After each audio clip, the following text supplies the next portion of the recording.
you are going to get some extra content from me, as I actually had my client Natalie over today just to brush up on some of the positions and execution around her pull training. So we're going to go through a lot of things that she needs to go through, and obviously we're going to share that with you as well. So hopefully you get some value from it for your own training. In order to get your ribcage down and get in position, sharp exhale and crunch down on your core. So do you want to just see that? See what happened there? As soon as you exhale, your ribcage tilts down and it's tucked in. Secondly, if you're going to use your right arm, slight internal rotation there, but don't move your hips. Pelvis stay tucked, that's it. That's all you need. Bracing point, and from here, lean back slightly. There. Right, see the position you're in now? Let's go. This stays neutral. The second this is over, right, this is going to start taking over. This. You don't want to be thinking about anything apart from the grip. So from here, there we go. Right, this doesn't move, stays here, and that's it, stays in a fixed position. Now extend your elbow forward and away, pause here, and drive back in. Elbow all the way down and in, there. Pause, away, forward and away, pause, and drive it in. Slight lateral flexion, there. Pause, don't let that elbow drive edge out. There we go, it stays here. Got a bad habit of letting that out. That will be upper back. There we go. As you're coming down, internal rotation at your elbow joint. This is why I only want slight semi-supination. And from that position, once you've got your posture first, and you've got your breathing, then we'll think about this, get it in, and all you're doing from here, extending your arm forward and away, none of this. Shoulder stays neutral. From that position, driving elbow down and in. So you don't just want to go here, you want to drive your elbow down and in. So you imagine like you're trying to drive your elbow right into your lat and into the hip. Lean back slightly, 10 degrees, there. Now, see what leaning back does is, when you're here, you cannot extend your arm extra forward and away from you, yeah?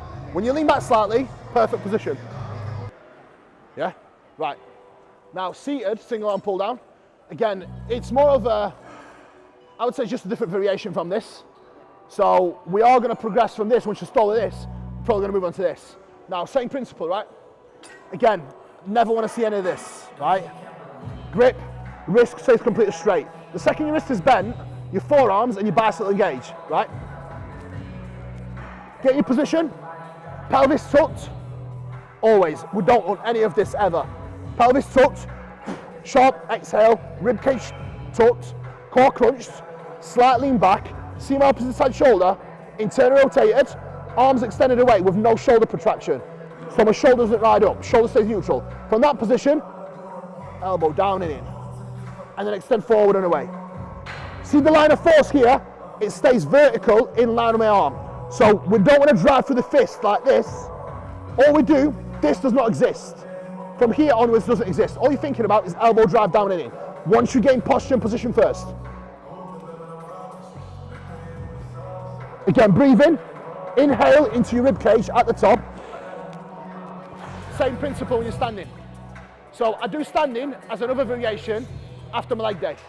So today, I'm actually going to upper back work today, but if you watch my first session back, I actually do a standing. So standing would be the same, where you put your body weight on that same side leg, yeah, just pop that down so it's flat. Yeah. Right, same again, pelvis tucked, never lean back. There, see what happened there, straight away? The second you lean forward, it puts you mechanically in the wrong position, so it almost forces your shoulder joint to go forward.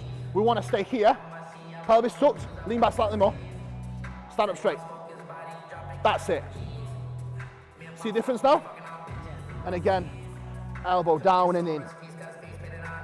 There. Don't let your elbow track outside. Yeah, some people it does. So generally, if it feels better standing up, you will just do it stood up. For me, it's tall, so it gets in the way a little bit, so I have to like go around it. For me, when I start really getting loading up, I need to do it seated. And then when I'm working higher rep ranges, standing up feels so much better for me. So for you, I definitely think standing up is going to be much better anyway. Yeah? Right, think about it. Position first. Position. Ribcage position. Bracing. Again, this internal, not external rotated. So this shoulder comes down more. That's it. The position, the bracing, ribcage position, arm path, the same principle applies for all lat bias movements. Whether you are rowing, whether you're doing a standing row or a cable row or a pull down or even a pull down that's vertical, obviously to target lower lat, the principle applies the same. So you don't want your chest caved in, but you don't want no extension. You want a proud chest, yes, but with rib cage tucked. So sharp exhale, crunch on your core, and then don't let your chest cave in like this. Down a little bit. There, stays neutral, but then lean back slightly. Core, sharp exhale. See that now? That's the position you want in now, because now your rib cage is tucked, you've got your posture, neutral spine, there's no extension or flexion. Here, again, anything rib cage below stays neutral. So your pelvis has to stay tucked. Core crunched. When you have control over your pelvis, it's much easier for this to do the work, and it's much easier to actually stay stable. So when I get in, I will actively tuck, get my core on, and actually squeeze my glutes slightly so this stays locked in. Now from this position, again, as I lift up, I'll go into slight bit of flexion at my T-spine. So see, this is a little bit of flexion to get more stretch. Now here, the main cue I like to give, principle applies the same for pull downs. I try and hide my pecs with my shoulders. And now, again, pelvis remains tucked. As I retract, and as I drive my elbows back, I'll retract and I'll lift my rib cage up slightly and extend my thoracic slightly to get full retraction. You need that bit of extension to get full retraction. So imagine, as you go here, hide your pecs with your shoulder blades, extend, lift, and then think about wrapping your shoulder blades back and around your spine. And again, look at the fist position, elbow position. See that? It's in line with my upper back, and my elbow is stacked over the fist. Let it go, and drive up. Extend up. That's it. See that slight bit of extension you did there? Go on, slowly, pause here, up. Pause here. Now, in your warm-up sets, when you first pick it up, across anything that you do, I want you to spend a little bit of time in full length and range, full stretch, feel it out, feel the position, and then drive up, pause, spend a little bit of time here to feel this position as well, and then memorize it. Now then you've got muscle memory to do this when you do your working set as well. So each and every single warm-up set, it's your pre-prep set. You go through the motions, you almost treat the sets, the warm-up sets, with more accuracy than anything else, because that's what's going to prep you and get you ready to be accurate with your working set. If you can spend a little bit of time across ranges and just memorize that, you'll have better muscle memory to actually do that when you're working with all-out intensity as well. Write that down, but focus. When you're pressing, the same principle applies when you're pressing. Anything below your sternum stays neutral. Pelvis tucked, core glutes on, yeah? And then, sharp exhale, and then you go into slight bit of retraction and extension here. Extend only here, not here. Now here, what you want to do, imagine, is driving your shoulder blades back and down slightly. See, as you open up here, this lengthens your pecs and your front delt. They have to be in that position in order for you to be able to press and actually get the most out of it. If you're pressing like this, no bueno, it's your shoulder joint and front delt. So, pelvis tucked, feet slightly in front of your knees. On the floor, slightly in front of your knees, on the floor. That's it. See that? Sharp exhale. See that? Keep that tension there, and now inhale into your rib cage and extend. See that position now? Perfect, now let's press. Keep your posture. Up. How's that feel? Have you got your posing suit on? I've got like my... Let's go. A little bit of context, Natalie is now, we actually did the same show, Arnold Classic UK. She competed in women's bodybuilding. She won.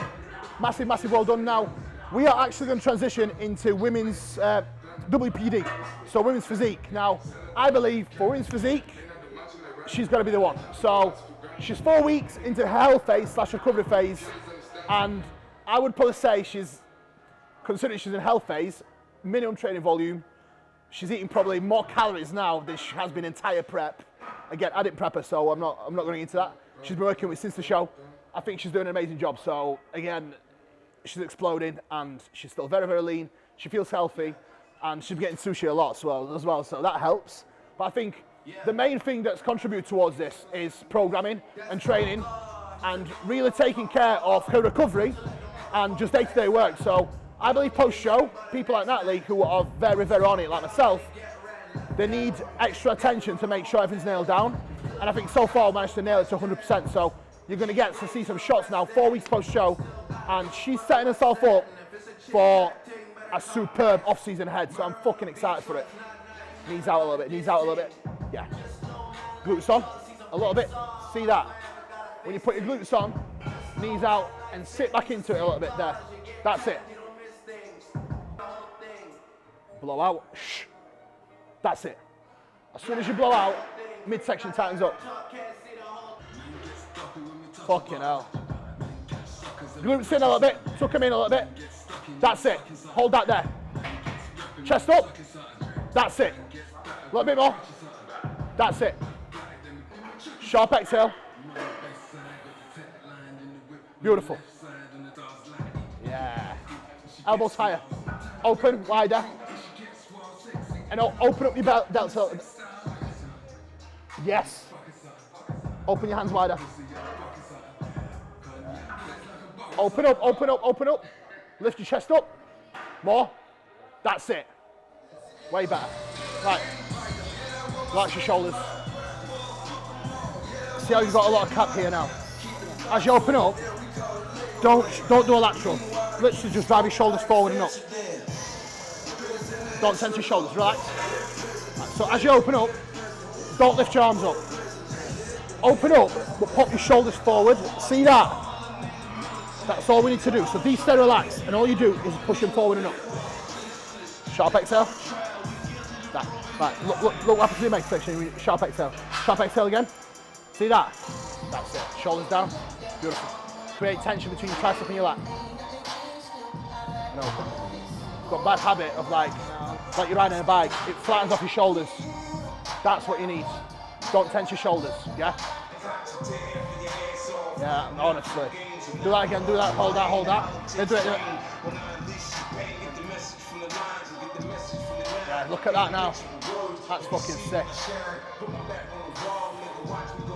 Thing is, during these poses as well, you've just got so much more shape. It's fucking class. Beautiful. Lift that up a little bit. That's it. Just tiny bit. Perfect. Beautiful. Yeah. Well, even better post-workout. Even better post-workout. Very happy.